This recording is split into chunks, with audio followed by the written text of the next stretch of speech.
Hi viewers, India's largest digital media network Suman టీవీకి స్వాగతం. ప్రస్తుతం మనతో ఉన్నారు motivational speaker and language trainer Vijaya Bangaru అమ్మకి ఎక్కువ బాధ్యతలు ఉంటాయి. ఏది కనిపించకపోయినా ఫస్ట్ మన నోట్ నుంచి వచ్చేది అమ్మ ఇది ఎక్కడ పెట్టావు, అమ్మ ఇది ఇలా ఎందుకు చేసావు అనేది. అమ్మకి ఎంత బాధ్యత ఉంటుందో అన్నిటికీ క్వశ్చన్స్ కి ఆన్సర్ కూడా అమ్మనే ఇవ్వాల్సిన పరిస్థితి. సో ఇలాంటి అమ్మ బాధ్యతల గురించి అమ్మని అడిగి తెలుసుకుందాం. అమ్మ నమస్తే. నమస్తే అండి. అమ్మ చెప్పా కదా, ఇంట్లో ఏ వస్తువు కనిపించకపోయినా అమ్మ ఆఫీస్ లో ఉన్నా కూడా అమ్మకు ఫోన్ చేసి ఇంట్లో వాళ్ళు అమ్మనే అడుగుతారు. అవును, ఇంట్లో ఉన్న అమ్మనే, ఆఫీస్ లో ఉన్న అమ్మనే. అమ్మ ఏదన్నా అంటే నిజంగా చెప్పాలంటే అమ్మ ఎక్కడికి వెళ్ళినా అమ్మకు ప్రశాంతత ఉండదు అని నాకు అనిపిస్తుంది. కరెక్ట్. తినేటప్పుడు అమ్మనే, ఉప్పు ఎక్కువైనా అమ్మనే, ఉప్పు తక్కువైనా అమ్మనే, వస్తువు కనిపించకపోయినా అమ్మనే, వస్తువు విరగ్గొట్టినా అమ్మనే. అంటే ఇంట్లో హౌస్ వైఫ్లు ఒక అమ్మగా ఉన్నా ఆ హౌస్ వైఫ్ కి బాధ్యతలు, జాబ్ చేసే అమ్మకి కూడా ఎక్కడికి పోయి వచ్చినా, హౌస్ వైఫ్ లైనా పాప ఎక్కడికి బయటకు వెళ్ళొచ్చినా ఇంటికి వచ్చేసరికి మళ్ళా అమ్మనే పని చేయాలి. ఎందుకమ్మా అమ్మకి ఇన్ని బాధ్యతలు? ఎందుకమ్మా అంటే అమ్మ కాబట్టి బాధ్యతలు ఇన్నా చాలా బాధ్యతలు. అన్ని అమ్మకేనా? అన్ని అమ్మకే బాధ్యతలు. ఎందుకంటే ఈ సృష్టిలో అస్సలు అంటే మూల కారణం ఎవరు అంటే అమ్మే. సో అమ్మను మించిన మనం చాలా దైవం లేదు మనకు. అంటే భగవంతుడు ప్రతి చోట ఉండలేడు కాబట్టి అమ్మను సృష్టించానని అంటారు. సో అమ్మకు అంటాం కదా, ఏదో ఒకటి ఉంటది అనమాట. నీ దగ్గర ఏముంది అంటే నా దగ్గర ఏమీ లేదు, నా దగ్గర అన్ని ఉన్నాయి కానీ అమ్మ లేదు అంటాడు. కానీ నా దగ్గర ఏమీ లేదు కానీ అమ్మ ఉంది అని చెప్తాడు. సో అమ్మ అంటే అంత గ్రేట్నెస్ అనమాట. సో మేరే పాస్ మా హై అని చెప్తాడు అనమాట ఎందులోనో ఒక చోట. సో అమ్మ మనతో ఉంది అంటే మనకు ఒక భరోసా, మనకు ఒక రక్షణ. అంటే కాకపోతే ఏంటంటే మనం ఇప్పుడు ఈ కాలం అమ్మల గురించి మనం మాట్లాడుకోకుండా నిజంగా అమ్మల గురించే మనం మాట్లాడుకుందాం. ఒక 2-3% అమ్మలు అనే వాళ్ళు చాలా వేరుగా ఉన్నారు. ఆ అమ్మల గురించి మనం మాట్లాడద్దు. ఎందుకంటే ఆ అమ్మల గురించి మాట్లాడితే అమ్మకు ఉండే అర్థము, విలువ అనేది వెళ్ళిపోతుంది. సో ఆ అమ్మలు అనేది మనకి సెకండరీ. సో అమ్మ అనేది చాలా బాధ్యతతో కూడిన ఇదన్నమాట. సో అమ్మ అంటేనే మనకు ఒక సృష్టి మూల కారణం. అన్నిటికీ అమ్మనే ఎందుకు అని అంటే తన బాధ్యత తీసుకుంటుంది కాబట్టి అమ్మ అని అంటారు. కలెక్టర్ అయినా, ఇంకొక ప్రైమ్ మినిస్టర్ అయినా ఇంటికి వచ్చి మళ్ళీ అదేంటి చీర కొంగు ఎగ్గొట్టేసి తను పనిలోకి రంగంలోకి. ఇంకొకటి ఏంటంటే అమ్మ చేస్తేనే నాకు ఇష్టం, మా అమ్మ చేస్తేనే నాకు నచ్చుతుంది, మా అమ్మ చేస్తేనే నేను తింటాను అనేది కూడా చాలా మంది పిల్లలకు అలవాటు.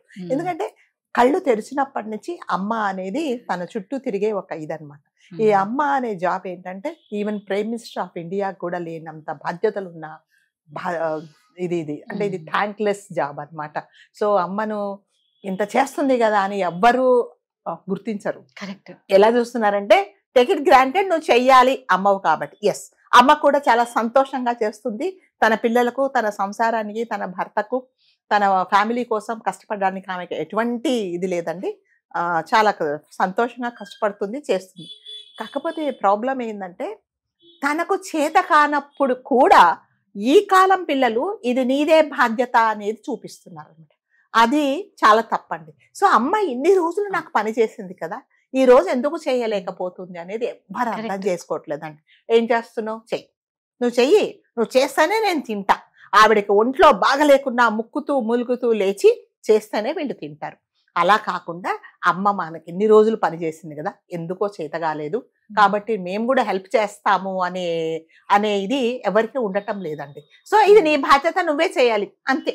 ఇప్పుడు చూడండి, అందరు ఫ్యామిలీ అంతా కలిసి బయటకు వెళ్తారండి. వెళ్ళి రాగానే ఎవరి పనులలో వాళ్ళు బిజీగా ఉంటారు. ఒకరు టీవీ చూసుకుంటారు, ఒకరు పడుకుంటారు. ఇంకా ఇంటి ఆయన అయితే పోయి బ్రష్ ఎందుకు ఆయన హాయిగా కాళ్ళు జాపుకొని పేపర్ చదువుకుంటాడు, లేకపోతే టీవీ చూస్తాడు. కానీ ఈవిడేం చేస్తుంది, మళ్ళీ వంటింట్లోకి పరిగెత్తుకొస్తుంది. వంటింట్లోగా తన పనులు తను చేసుకుంటుంది. మరి తను కూడా మీతో పాటు బయటకు వచ్చింది కదా, తను కూడా అలసిపోతుంది అనేది ఎవరు ఆలోచించటం లేదు. ఇది నీదే బాధ్యత, నువ్వే చెయ్యాలి. అంతేగాని అమ్మ కొంట్లో బాగుందా బాగాలేదా, తనకు అవసరాలు ఏంటి అనేది అమ్మ రుణం తీసుకోలేం. కానీ అమ్మకు అవసరాలు ఏమన్నా ఉంటే అవి తీర్చగలిగింది మన చేతిలోనే ఉండిందండి. సో అందుకని అమ్మను నా సజెషన్ ఏంటంటే కనీసం వారానికి ఒకసారి అమ్మకు సెలవు ఇవ్వండి. అమ్మకు సెలవు ఇచ్చేసేయండి. అమ్మను ఏమి చేయకు, నీ ఫ్రెండ్స్ తో పాటు వెళ్ళిపో, ఎక్కడికైనా చక్కగా బయట తిరుగు, నీకు కావాల్సిన షాపింగ్ చేసేసుకో, లేదు బయటికి వెళ్ళడం చక్కగా ఇంట్లో పడుకో, మేం చేసి పెడతాము. అనేది చాలా తక్కువ మంది అంటారు.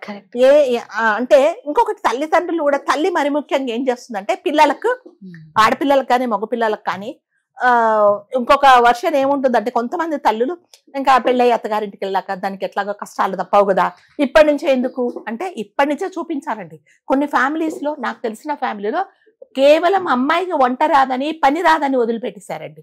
వేరే రీజన్స్ ఏమీ లేవు, ఓన్లీ వంట రాదు అందుకని వదిలేస్తాం అంతే. అలాంటి రీజన్స్ కూడా ఉంటాయి. సో నా సజెషన్ ఏంటంటే పిల్లలకు పనులు నేర్పించండి, అవసరమైతే వాళ్ళు చేసేలాగా మీరు చూడండి. అంతేగాని నేను నేర్పించను అనేది చిన్న చిన్న పనులండి. ఇప్పుడు మీరు వంటింట్లో ఏదో పని చేసుకుంటున్నారు, కూరగాయలు కట్ చేసుకుంటారు, కూరగాయలు అదేంటి కడగడం పెద్ద పని కాదు కదండి. వాటర్ బాటిల్స్ అవి నింపమని చెప్పండి, లేదా మీరు గిన్నెలు తోముతారు సర్దమని చెప్పండి, ఒక బట్ట పెట్టి తుడవమని చెప్పండి. అలాంటి పనులు కూడా ఏం చెప్పట్లేదండి. ఎందుకంటే మా పిల్లలకు మేము పని నేర్పించకపోతే రేపు పొద్దున కష్టపడేది. మళ్ళీ అడు చేసి అత్తగారింటికి అమ్మాయి వెళ్ళినప్పుడు ఏమంటున్నారంటే, మీ అమ్మ ఏం నేర్పించింది, మీ అమ్మ నీకు పనులు నేర్పించలేదు కదా అని మళ్ళీ అడు చేసేసి మళ్ళీ మమ్మీనే అమ్మనే బ్లేమ్ చేస్తున్నారు. కాబట్టి పిల్లలకు అన్ని పనులు నేర్పించాలండి. నేర్పించిన తర్వాత మీకు అవసరం పడితే ఎప్పుడన్నా తను మీకు హెల్ప్ చేసేలాగా ఉంటారు. లేదు మేము పిల్లలకు మేము పనులు నేర్పించామని అది పెద్ద ప్రెస్టేజ్ ఇష్యూ కాదండి. పిల్లలకు అన్ని పనులు రావాలి. ఎలా ఉండాలంటే పిల్లలు అవసరమైతే చెయ్యాలి, లేకపోతే చేయించుకోగలగాలి. సో ఇంట్లో పని మనుషులు వస్తే వాళ్ళ పనులు చేయించడం కూడా ఒక పెద్ద టాస్క్ అండి. నిజమే కదా, నొప్పించక తానవ్వక అన్నట్టు వాళ్ళతో ఒక గట్టిగా మాట్లాడితే వాళ్ళు వెళ్ళిపోతారు. పోనీ మెత్తగా ఉంటే వాళ్ళు అసలు సగం పనులు చేస్తారు. అందుకని వాళ్ళని మెయింటైన్ చేయడం కూడా చాలా ఛాలెంజింగ్ జాబ్ అనమాట. అందుకని పిల్లలు ఎప్పుడైనా సరే తల్లి కష్టాన్ని గుర్తించండి. తల్లి ఎంత కష్టపడుతుందో, తన ఆరోగ్యం ఎలా ఉందో అనేది ఎవ్వరు చూడట్లేదంటే అమ్మ. ఎవరైనా చూడండి మన ఇంటికి రాగానే మెమ్మలేదా అని అడుగుతారు. సో అందుకని నేనేమంటున్నానంటే కొంచెం అమ్మ కష్టాలు ఏంటో చూడండి. ఇంకొకటి ఏంటంటే ఏం చేస్తున్నానంటే ఈ మధ్య కాలంలో తల్లిదండ్రులు ఆ పిల్లలకి పెళ్లి చేసిన వాళ్ళకి పిల్లలు పుట్టారనుకోండి, వాళ్ళు కన్ని తీసుకొచ్చి తల్లిదండ్రుల దగ్గర వదిలేస్తున్నారు. వాళ్ళ వయసు అయిపోయింది కదా, 50, 60, 60 ఏళ్ళు వచ్చిన తర్వాత పిల్లల్ని ఏం చూసుకుంటారు అనేది ఎవ్వరు చూడట్లేదండి. ఎంతసేపు వచ్చేసి మా పిల్లల్ని నువ్వు చూసుకోవాలి. మరి తల్లికి కూడా ఎప్పుడు నువ్వు పుట్టావు, నిన్ను చూసుకున్నారు, నీ చదువుల వరకు తను అదేంటి ప్రాణం అది పెట్టేసి పణంగా పెట్టి మిమ్మల్ని చూసింది, మీకు పెళ్లిళ్ళు చేసింది, మళ్ళీ మీ పిల్లల బాధ్యత ఎందుకు ఆమెకు అప్పగిస్తారు? సో బామ్మలు గాని, నానమ్మలు గాని, తాతయ్యలు గాని ప్రేమతో ఆ మనవరాలను చూసుకోవాలి గాని ఒక బాధ్యతగా బాబోయ్ నాకు ఇది తప్పదు అని నేను కొన్ని ఫ్యామిలీస్ చూసానండి, కళ్ళల్లో నీళ్లు పెట్టుకొని చూసుకుంటున్నారు. ఏమంటే మేము ఉద్యోగాలకు వెళ్ళిపోతాం, మరి నీదే కదా బాధ్యత, నువ్వు ఎవరి కోసం చూస్తావు అని అంటున్నారు. కాదు కదండి, అలా కాదు కదా, నీ పిల్లలు నువ్వే చూసుకోవాలి. ఇష్టం ఉన్నప్పుడు వేరు, ఇష్టం అంటే ఏంటంటే నేను ప్రేమతో కాసేపు ఎత్తుకోగలనే తప్ప 24 గంటలు మీరిద్దరు బయటికి వెళ్తే నేను ఎత్తుకోలేను. ఎందుకంటే వయసు అనేది సహకరించదండి. కానీ పిల్లలు ఏం ఎక్స్పెక్ట్ చేస్తున్నారంటే మేము ఉద్యోగాలు వెళ్తాం, మా అమ్మ వస్తుంది. ఇంకోటి రేపు పొద్దున డెలివరీ అయింది అనుకోండి అమ్మాయి, ఇంకా తల్లిదే బాధ్యత. ఇంకా ఇటు పక్క నానమ్మలు వాళ్ళు ఎవరు రారు. నానమ్మలు దేనికి వస్తారంటే ముద్దులు పెట్టుకోవడానికి వస్తారు. ఈ అమ్మమ్మలు ఏం చేస్తారంటే ఇంకా మిగతా పనులు చేయడానికి, కడగడానికి, తుడవడానికి దానికి పనికి వస్తారు అనమాట. సో వాళ్ళు ఇంకొకటి ఏంటంటే అమ్మాయిలు ఇది ఒక మీదే బాధ్యత, నువ్వే చూసుకోవాలి, ఎవరి కోసం చూసుకుంటావు అంటే మరి తల్లి ఆరోగ్యం ఎప్పుడండి, తల్లికి ఎప్పుడండి రెస్ట్ ఉండాలి. రెస్ట్ ఉండాల్సిన టైం కదా. కనీసం సండే కూడా వాళ్ళకి దొరకదండి. ఏమన్నంటే మేమిద్దరం కష్టపడుతున్నాం కదా, మేము బయటకు వెళ్తాం, మా పిల్లల్ని చూసుకో. మరి తల్లి ఏంటి? తల్లి గురించి మీరు ఎప్పుడైనా ఆలోచించారు? నేను 2-3 ఫ్యామిలీస్ చూసానండి, కళ్ళల్లో నీళ్లు పెట్టుకొని కనీసం వాళ్ళ కష్టం సుఖం చూడకుండా నీకోసమే మా కోసం కన్నారా అన్నట్టు చూస్తున్నారు అనమాట. ఎన్ని రోజులు ఉంటారండి తల్లిదండ్రులు? ఉండరు కదా. నీ పిల్లలేంటి, వాళ్ళ ఇష్టాలు ఏంటి, నీతో ఎంత బాండింగ్ ఉండాలనేది నువ్వు చూసుకుంటే తెలుస్తుంది కదా. అది చూడట్లేదు. తల్లి తండ్రి, తల్లే చూడాలి, మరి ముఖ్యంగా తల్లి చూడాలి. ఆవిడకి చేత కాకుండా 4 గంటలకు లేవాలి, మీరు ఉద్యోగాలకు వెళ్తే మీకు బాక్సులు పెట్టాలి, తర్వాత పిల్లల్ని చూసుకోవాలి. ఇంకొకటి ఏంటంటే ఏ జాబ్ అన్నా చేయొచ్చండి, పిల్లల్ని చూసుకోవడం అనేది కనపడని కష్టం, కనపడదండి. అది పెద్ద బాధ్యతతో కూడింది కూడా. రేపొద్దున ఏదైనా పాపం ఆ తల్లి అంటే వయసు మీద పడి ఏదైనా చేతగాక ఒక పని చేసింది అనుకోండి, నిన్ను ఎవడు చేయమన్నాడు, మా పిల్లకి ఇది ఎందుకు చేయవన్నా, మళ్ళీ వీళ్ళ చిట్కాలు ఇవన్నీ ఏం పనికిరావు. అంతసేపు వచ్చి వీళ్ళు ఆయా పని చేయాలి అంతే. మిగతా వీళ్ళ డెసిషన్ తీసుకోవడానికి, రేపు ఏదన్నా కోపం వస్తే కట్టికి అరవడానికి కూడా వీళ్ళకు అర్హత లేదనమాట. చాలా మంది అలాగే చూస్తున్నారండి. ఇంకొకటి ఏంటంటే హాస్పిటల్కి వెళ్తారండి, ఏదో ట్రావెలింగ్కి వెళ్తారు. ఆ కొడుకు కోడలో లేకపోతే కూతురు అల్లుడో వాళ్ళిద్దరు చేతులు పట్టుకోపోతారు కదా, ఈవిడేమో ఆ చంటి పిల్లడు భుజాలు వేసుకొని వెళ్ళాలి. ఏంటండి బాధ్యతలు ఏంటి? తల్లి కంటే బాధ్యతలు ఎప్పుడు తీరుతాయి చెప్పండి? తల్లికి బాధ్యతలు తీర్చేది ఎప్పుడు? అందుకే నేను ఒక ఫ్యామిలీని చూసి రావడంటది, లేదు మేడం నా బాధ్యత ఎందుకంటే నేను పోయిన రోజే నాకు రెస్ట్, అదే నాకు శాశ్వతమైనది. అంటే ఆ మాట అనిందంటే ఆ తల్లి ఎంత బాధపడి ఉంటుంది చెప్పండి. అంటే తల్లిదండ్రులు అంటే బామ్మలు గాని ఇదివరకు చెప్పినట్టు మీ మనవాళ్ళను ప్రేమతో చూసుకోవాలి, కానీ ఒక బాధ్యతగా ఇవ్వ నేను కన్నా తీసుకొచ్చి నా ఒళ్ళో కూర్చోబెడితే నేను చూడలేను. ఎందుకంటే వయసు అనేది మీద పడుతూ ఉంటుందండి. వాళ్ళకు కూడా అనుకుంటే దేవుడా కాస్త రెస్ట్ తీసుకుందామని, అది ఏమి ఉండట్లేదు. ఎంతసేపు వచ్చి మీ అమ్మను కదా, మీ అమ్మని రమ్మని. ఒంట్లో బాగలేకపోతే అల్లుడు గారు ఏం చేస్తారంటే వాళ్ళ అమ్మని రమ్మనడు, ఈ అమ్మాయి వాళ్ళ అమ్మ రావాలి, ఆవిడొచ్చి చేయాలి. ఆవిడ ఇంకొకటి ఏంటంటే మీకే అలవాటు కదా పిల్లలు, ఇలాంటివి ఎమోషనల్ గా బ్లాక్మెయిల్ చేసేసి లాస్ట్కి ఏంటంటే వాళ్ళ ఆరోగ్యం అనేది వాళ్ళు పాడు చేసుకొని రేపు పొద్దున వాళ్ళు మూలబడితే చూసే దిక్కేవరూ లేదండి. అంటే ఇంకా కొంతమంది ఏం చేస్తారంటారండి, సరే తప్పకుండా చూడాల్సిన బాధ్యత నానమ్మకి కానీ బామ్మగారికి కానీ అమ్మమ్మ కానీ ఎవరైనా చూడాలి. ఒక ఆయాను పెట్టేసి సూపర్వైజ్ చేయమని చెప్పట్లేదు, మళ్ళీ అందులో డబ్బులు అయిపోతాయి కదండి. అందుకని అన్ని ఈవిడే చేయాలి. అన్నం తినిపించే వరకు పోనీ అమ్మమ్మో నానమ్మో చేస్తారు. కానీ మిగతా పనులు కూడా అన్నీ అండి, ముడ్డి గడగ దగ్గర నుంచి మూతి తుడచడం వరకు, బట్టలు ఉతకడం వరకు అన్ని తల్లే. ఎన్ని చేస్తుందండి? మీకు చేసింది కదా, మీకు చేసి అలసిపోయినప్పుడు మరి తనకు రెస్ట్ అనేది ఎవరు ఇవ్వట్లేదండి, ఎవరు ఇవ్వట్లేదు. ఇంకా ఆయన ఉంటాడు, ఆయన వాళ్ళ హస్బెండ్ ఉంటాడు, ఎవరి అమ్మమ్మో నానమ్మ ఆయనకు మళ్ళీ తీసుకెళ్లి మంచం దాకా కాఫీ అంది ఇవ్వాలి, ఎందుకంటే ఆయనకు పెద్ద ఏజ్ కదా. ఈవిడ ఏజ్ ఎవరు చూడట్లేదు, కాఫీ పెట్టావా అని అడుగుతాడు ఆయనకు తీసుకెళ్ళి ఇవ్వాలి. మరి ఈమెదేంటి, ఈమె సంగతి ఏంటి?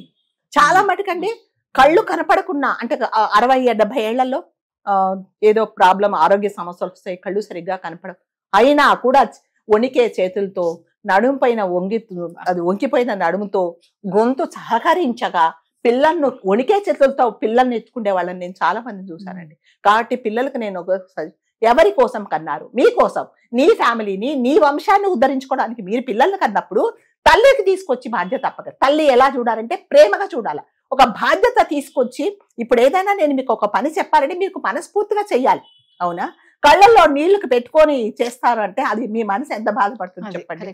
నేను 2-3 ఫ్యామిలీస్ చూశాను రాధ గారు, వాళ్ళైతే అసలు ఎంత బాధపడుతున్నారు, కానీ ఏం చేయలేరు. ఏ కష్టం వచ్చినా కూడా అమ్మ మీ అమ్మని రమ్మను, వచ్చి చూడమను, చేసుకోమని చెప్పు, అంతే. ఇంకా వాళ్ళ కష్టాలు ఎప్పుడండి? అమ్మకే ఎందుకు అన్ని బాధ్యతలు అంటే అలా చేస్తున్నారండి. అమ్మకు ఒక్కరోజు సెలవు ఇవ్వండి, కనీసం 50-60 ఏళ్ళు వచ్చిన తర్వాత ఆమెకు కొంచెం బంధ విముక్తి కలిగించండి. కనీసం తను ఎక్కడికైనా వెళ్తుందా, ఫ్రెండ్స్ తో వెళ్తుందా, గుడికి వెళ్ళడానికి కూడా ఆమెకి లేదండి. ఇంకా ఏమన్నంటే ఇదిగో అమ్మమ్మ నీతో పాటు వస్తాడట, మళ్ళీ వాళ్ళు పంపిస్తారు తీసుకొని వెళ్ళిపోని. ఆమె చేత నడిమే వంగుతో వాడిని సంకన వేసుకొని ఏం చేస్తుందండి ఆమె కోసమే ఏంటి? లేదా పోయి వెళ్ళిందే అనుకోండి, ఫోన్ రా అమ్మమ్మ అని ఏడుస్తున్నాడు, తొందరగా వచ్చేసేయి. ఆ ఏడవడం ఈవిడికి ఏంటంటే ఒక అరగంట కూడా చూసుకోలేదన్నమాట. మరి 24 hours ఎలా చూసుకుంటారండి? తల్లి కూడా, ఆమె కూడా తల్లి కదా, తను కూడా నీ బాధ్యత అయిపోయింది, మళ్ళీ ఇంకా నీ పిల్లల బాధ్యత ఎంతవరకు చూసుకుంటారు? సో తల్లిదండ్రులు పిల్లలు కన్న తర్వాత కొంచెమైనా మీ పిల్లల బాధ్యత మీరు చూసుకోండి. కనీసం వారానికి ఒకసారి ఆ తల్లికి రెస్ట్ ఇవ్వండి, ఆమెకి ఏం కావాలో చూడండి. ఆమెకు కనీసము ఏమి కావాలి, నీ ఆరోగ్యం ఎలా ఉంది అని కూడా చూడట్లేదండి. అమ్మ ఏంటి ఇంకా పడుకున్నావు, పొద్దున్న మీ అల్లుడు గారికి కాఫీ కావాలని తెలుసు కదా, లేచి నువ్వేం చేస్తావు? మరి నువ్వేం చేస్తావు? అంటే నీ బాధ్యత ఏమీ లేదు, కనడం వరకే నీ బాధ్యత, తీసుకొచ్చి వాళ్ళని అప్పగిచ్చేసావు, మరి ఎవరు చూడాలి? అందుకని పిల్లలు దయచేసి మీ తల్లి కష్టాన్ని చూసుకోండి ఒక్కసారి. కన్నారు కరెక్టే, ప్రేమ తప్పకుండా బాధ్యత అమ్మమ్మది కానీ నానమ్మది కానీ, లేకపోతే ఇంకా ఎవరున్నారో వాళ్ళది బాధ్యత. కానీ ఆ బాధ్యతను మీరు కంపల్సరీ చేయకండి. ఆ కంపల్సరీ చేస్తే ఏమవుతుందంటే ఏదైనా నేను ప్రేమతో చెయ్యాలి. సో భయము భక్తి అని ఉంటుందండి. నేను ఏదైనా భక్తితో చేస్తా కానీ భయంతో ఎంతసేపు చేస్తాను చెప్పండి? అయ్య బాబోయ్, నాకు లాస్ట్కి ఏమవుతుందంటే వాళ్ళు ఫోన్లు చేస్తే వీళ్ళకి భయం, అయ్య బాబోయ్ ఇప్పుడు మళ్ళీ రమ్మంటుందేమో, వాళ్ళు ఇంకో టికెట్ రిజర్వేషన్ వచ్చేసేయని చెప్తారు. ఇక మళ్ళీ వీళ్ళు టికెట్ రిజర్వ్ చేయగానే వెళ్ళిపోయి అక్కడ నుండి వాళ్ళకి సేవలు చేసేసి ఇంటికి వచ్చేయాలి, అంతే. మళ్ళీ వీళ్ళు ఏదైనా ఒక దెబ్బ కొట్టడానికి కానీ, ఏదైనా కాస్త తినిపించడానికి కానీ, లేకపోతే ఏదైనా ఒకటి కొని పెడితే కూడా మళ్ళీ వీళ్ళకి నచ్చవు. అవన్నీ మళ్ళీ వీళ్ళ డెసిషన్సే. అందుకని దయచేసి పిల్లలు మీ అమ్మ ఆరోగ్యం కూడా కాస్త చూసుకోండి. అన్ని బాధ్యతలు తల్లికి అప్పగించకండి. ఆమె అలసిపోయింది. 60 సంవత్సరాలు 70 సంవత్సరాలు వచ్చిన తల్లిని ఒక్కసారి మీరు ప్రేమగా చూసుకోండి. వారానికి ఒక్క రోజు సెలవు ఇవ్వండి. ఆమెను ఒంటింట్లోకి రానివ్వకండి. చక్కగా మీకు తెలిసిన వంటలు ఏదో వండి పెట్టండి. లేదా అమ్మకు తల్లిలు కూడా ఏంటంటే మీరు వండేటప్పుడు పిల్లల్ని పక్కన ఉంచుకోండి. ఎలా చేయాలో చూపించండి. వాళ్ళు నేర్చుకుంటారు. ఏదో పెద్ద గ్రేట్ గా మా పిల్లలకు వంటనే రాదండి, ఒంటింట్లోకి రానియలేదంటే రేపు పొద్దున నీకే వస్తుంది అది. అంతే కదమ్మా కదా. అందుకని తల్లులు కొంచెమన్నా మీరు రెస్ట్ తీసుకోండి. రేపొద్దున మీ ఆరోగ్యం బాగలేకపోతే చూసేవాళ్ళు ఎవ్వరూ లేరు. ఎవరి పనులలో వాళ్ళు ఉంటారు. కాబట్టి పిల్లలు కానీ తల్లులు కానీ తల్లి మీ ఆరోగ్యం చూసుకోండి. పిల్లలు తల్లి గురించి కూడా ఆలోచించండి. సూపర్. నిజంగా అమ్మ వారానికి ఒక్క సెలవు మాత్రం ఖచ్చితంగా ఇవ్వాల్సిందండి. ఒక్క రోజు సెలవు ఇచ్చేసేయండి. అమ్మ లేదు ఇంట్లో తనకి ఇష్టం వచ్చినట్టుగా ఉంచండి. తన ఫ్రెండ్స్ తో తన తిరగండి, గుడికి వెళ్ళనియండి. లేకపోతే తనకు హాయిగా మంచిగా రెస్ట్ తీసుకొనియండి. హాయిగా లేదా వాళ్ళ ఆయనతో బయటకు వెళ్ళనియండి. అంతసేపు వచ్చి నువ్వు ఇంకా బ్లాక్ మెయిలింగ్ ఇది వరకు చెప్పినట్టుగా తొందరగా వచ్చేసాయి, వీడు ఏడుస్తున్నాడు ఇక్కడ, నువ్వు లేకపోతే అబ్బమ్మ అంటున్నాడు, ఆడంటాడా అన్నాడు కదా, ఈవిడ మొదలు పెట్టేస్తుంది అనమాట. అందుకని దయచేసి పిల్లలు తప్పుగా మీరేం అర్థం చేసుకోకండి. నేను చెప్పేది ఏంటంటే తల్లిని కూడా చూడండి. తల్లి ఆరోగ్యం బాగుంటేనే ఈ సృష్టిలో ఏది పోయినా కూడా మనం ఏమో చేస్తాం. కానీ అక్కలు చెల్లెళ్ళు పోతే మనకు దొరుకుతారేమో, కానీ తల్లి అనేది పోతే మనకు దొరకదండి. ఆవిడ ఉన్నన్ని రోజులు మీకు ఆమె విలువ తెలియదు. రేపు పొద్దున ఆమె లేని రోజు మీకు ఆ విలువ తెలుస్తుంది. కాబట్టి ఉన్నన్ని రోజులు ఆమె ఆరోగ్యాన్ని కాపాడుకుంటూ ఆమె బాధను కూడా అర్థం చేసుకోండి. సూపర్ అమ్మా, థ్యాంక్ యూ.